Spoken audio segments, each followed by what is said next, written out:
Welcome to our Bible reading for this Holy Week.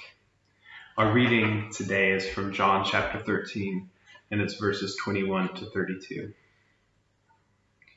After saying this, Jesus was troubled in spirit and declared, "Very truly I tell you, one of you will betray me." The disciples looked at one another, uncertain of whom he was speaking.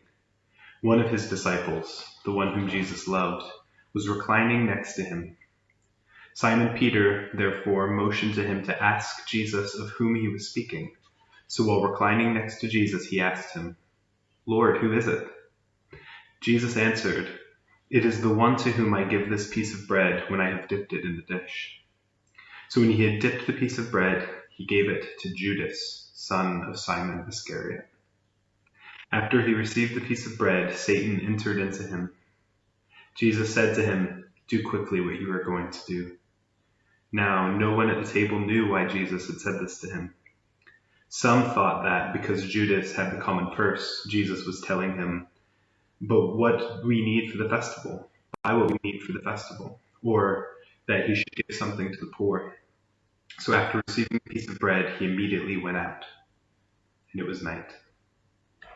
When he had gone out, Jesus said, "Now the Son of Man has been glorified, and God has been glorified in him. If God has been glorified in him, God will also glorify him in himself. He will glorify him once."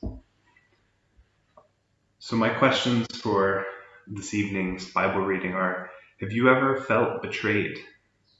And what feelings do the idea of betrayal bring up for you? Do you feel that you identify more with Jesus as the betrayed, or Judas as the betrayer?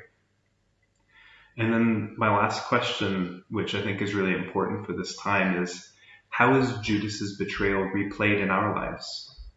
How do our churches betray Jesus for pieces of silver? What do we value more than knowing Jesus? The time of isolation is making our churches and us as church leaders take a long and hard look at what the church is.